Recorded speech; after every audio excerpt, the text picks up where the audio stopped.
आप में से बहुत सारे लोग हमें ट्विटर पर भी देखते हैं। मैं खुद भी ट्विटर पर हूं और आप में से भी बहुत सारे लोग ट्विटर का इस्तेमाल करते होंगे। ट्विटर की जो नीली चिड़िया है उसके जीवन में एक बहुत बड़ा बदलाव आया है क्योंकि उसका मालिक बदल गया है।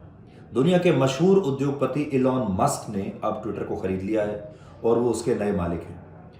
अब बड़ी बात यह है कि इलॉन मस्क के आने से ट्विटर पर क्या असर पड़ेगा, पूरी दुनिया में इस बात की चर्चा चल रही है। ट्विटर एक ऐसी कंपनी है जो कि लगातार घाटे में चल रही है, यानी बैडली मैनेज्ड कंपनी है।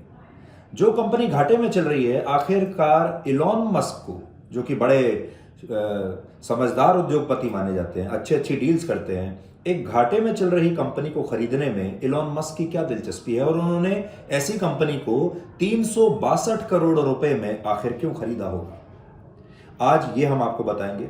इसके अलावा ये भी बताएंगे कि इलॉन मस्क का प्रभाव क्या होगा और क्या आपके जीवन पर भी उसका प्रभाव पड़ेगा। क्या ट्विटर के काम करने की जो शैली है उस पर प्रभाव पड़ेगा। इलॉन मस्क कह रहे हैं कि आज से नीली चिड़िया जो है वो आज़ाद हो गई, अब वो फ्री हो गई, अब उसमें जो फ्रीडम ऑफ स्पीच है वो पहले के मुकाबले ज़्यादा हो जाएगा। इलॉन मस्क वो व्यक्ति हैं जिन्होंने इलेक्ट्रिक व्हीकल्स की दुनिया में क्रांतिकारी जो है बदलाव किए हैं और स्पेस टेक्नोलॉजी और स्पेस के क्षेत्र में भी उन्होंने बहुत बड़ी क्रांति वो लेकर आए हैं। लेकिन ट्विटर पर वो क्या करेंगे, ये एक बहुत बड़ी बात होगी, क्योंकि ट्विटर की अपने आप में एक बहुत बड़ी सॉफ्ट पावर है। दुनिया के जो टॉप 1000 सबसे प्रभावशाली लोग हैं उनमें से 900 लोग ट्विटर पर हैं। टोटल यूजर्स के मामले में ट्विटर की जो संख्या है वो हो सकता है बहुत कम हो फेसबुक के मुकाबले या इंस्टाग्राम के मुकाबले, लेकिन ट्विटर पर सबसे ज्यादा प्रभावशाली लोग हैं और विचारधारा के मामले में, कोई नैरेटिव सेट करने के मामले में ट्विटर जो है वो सबसे प्रभावशाली प्लेटफॉर्म है। इसलिए अगर इलॉन मस्क ने इस ट्विटर की सॉफ्ट पावर को अपने लिए इस्तेमाल करना शुरू कर दिया, अपने व्यवसाय के लिए इस्तेमाल करना शुरू कर दिया, तो ये नीली चिड़िया बहुत खतरनाक भी हो सकती है। इस पर आज बात करेंगे। इसके अलावा संयुक्त राष्ट्र की आतंकवाद विरोधी समिति की बैठक भारत में होनी थी और भारत ने एक बहुत नया प्रयोग किया। इस बैठक का जो वेन्यू है वो चुना गया मुंबई का ताज पैलेस होटल। ये वही होटल है, आपको याद होगा, जहां पर 26/11 का हमला हुआ था, यानी उसी होटल में जहां पर आतंकवादियों ने हमला बोला था। आज आतंकवाद विरोधी समिति की बैठक हो रही है जिसमें दुनिया के बड़े बड़े नेता शामिल हो रहे हैं।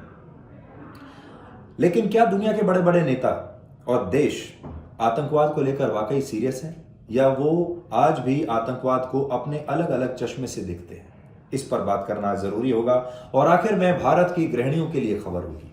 हमारे देश में जो गृहिणियां हैं, हाउसवाइफ हैं, उन्हें अक्सर ये लगता है कि घर में उनका जो स्टेटस है वो एक काम वाली से ज्यादा नहीं है, एक मेड से ज्यादा नहीं है। परिवार के सारे सदस्य उनसे बस यही उम्मीद करते हैं कि वो दिन भर काम करती रहें, वो खाना पकाती रहें। दिवाली जैसे त्यौहार पर भी हमारे जो देश की जो गृहिणियां हैं वो ज़्यादातर अपना समय रसोई में बिता देती हैं, खुद सेलिब्रेट नहीं कर पाती, उनकी कोई छुट्टी नहीं है और सबसे बड़ी बात यह है कि कई बार घर में उनका सम्मान भी नहीं होता।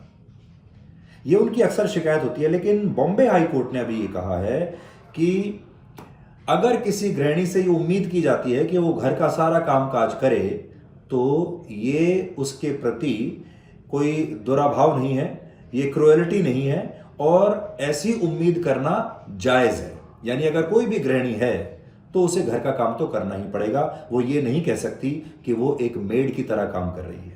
आज इस पर चर्चा करना मुझे लगता है बहुत आवश्यक है। इसलिए देश की तमाम महिलाएं, तमाम गृहिणियां, हाउसवाइफ्स, उनसे हम ये कहेंगे कि आज का हमारा ये विश्लेषण आप जरूर देखिएगा, क्योंकि ये हम खास तौर पर आपके लिए कर रहे हैं। इसलिए आज रात को 9 बजे मिलेंगे ब्लैक एंड व्हाइट में आज तक पर।